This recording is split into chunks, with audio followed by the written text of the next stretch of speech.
Okay, we're back. We're back. Yeah, sorry for the shitty quality. It's on my phone. Deal with it.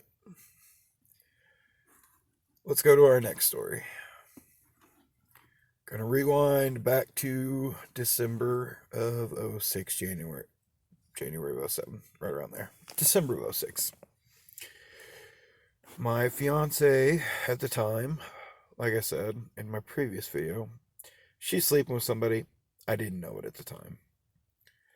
And she came down extremely sick. Walking pneumonia and bronchitis.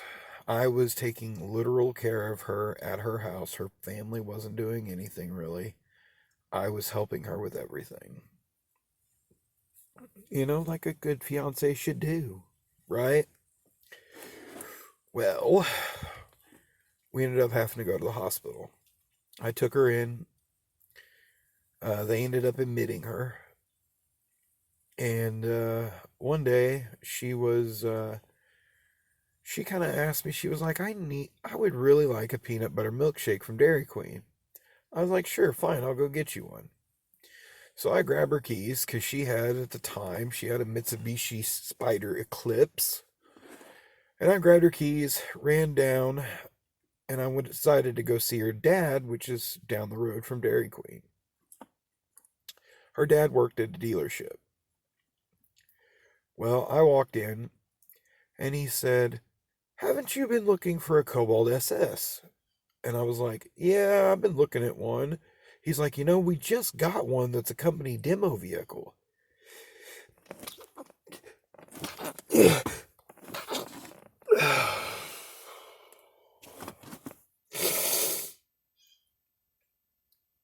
Yeah, got one that's a company demo vehicle. Why don't you come look at it? Sure. No, I mean, why not? So I go look at it. I test drive it, fall in love with it. I was like, but I'm driving Ashley's Eclipse. And her dad's like, well, don't worry, I'll drive it home. You can take your Cobalt.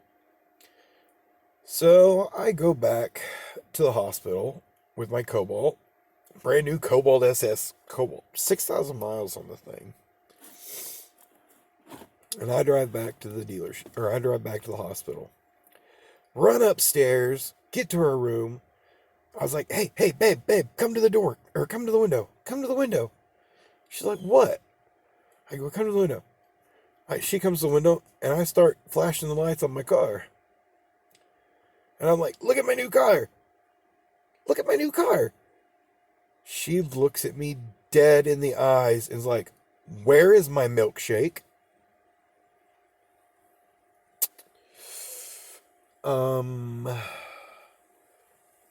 I got a new car and forgot. Yeah, this is like kind of a message to all the guys out there in marriage. Don't do that. That's one of the things. Don't go out for something your wife sends you for and bring back something totally different. Milkshake's a little bit different than a car. Yeah, they don't like that. They actually really, really hate that. And yeah, she didn't talk to me the rest of the night. She was pretty pissed off, which understand. Yeah, but, valid, valid. I get you. Uh, yeah, that's one of the early marriage stories. Um, yeah, and let's continue with that Cobalt. That Cobalt I drove because a few days later she got out of the hospital, and our marriage was only 20 days away, 30 days away, and I had to go back down to Polk. So I went down to Fort Polk, and I was driving it down there, and they had a whole bunch of rain down there. And they have these little things called buffalo water crossings.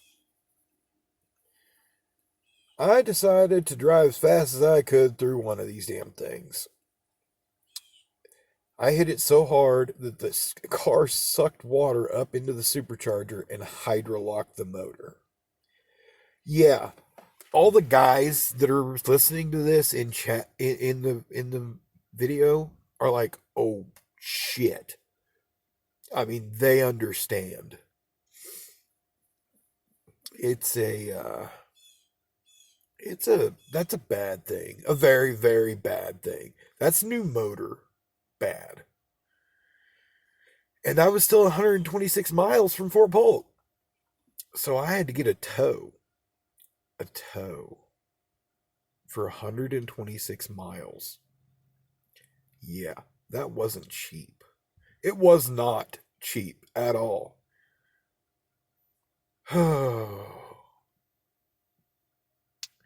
Towed it down to the dealership. And of course, it's Christmas, so nobody's there. Had to wait till after the new year to talk to somebody down there. And they finally got my cobalt fixed. Yeah, got it fixed. Only took 3 weeks because they had to get a new motor. I was out $500. My insurance was out 8,000. So y'all keep insurance. It saves your ass. It really does. You may not see it now, but you will. And actually, it wasn't even ready for my wedding. I actually had a friend of mine drive his car. Actually, I flew home, didn't I? I don't even remember how I got back. I do remember that my best friend and me drove from here after the wedding, drove from Missouri all the way back down to Polk.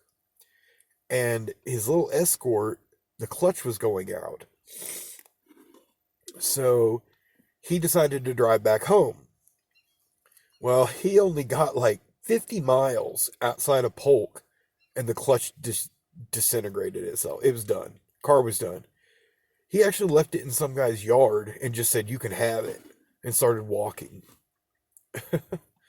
He walked, about 30 or 40 minutes before the police picked him up. Ended up taking him to a bus station for him. And he ended up bussing back from Louisiana to Missouri. So, yeah, that's another story about my life. You know, you never know the situations that are going to come up to lead you to where you are, but there's always hope. You got to keep that in mind. Hope is just around the corner. You just got to keep going. And I know the darker side of life. I mean, obviously, from my marriage story, you heard that there was some rough times. But you just got to keep going. You got to keep driving on. So, yeah. I guess that's the moral of this story. Just keep going. You'll get to your destination. If you have to take breaks along the way on your trip, fine. But just always get up after those breaks. Anyway, y'all, hope y'all have a good day, and I will see you on the next time.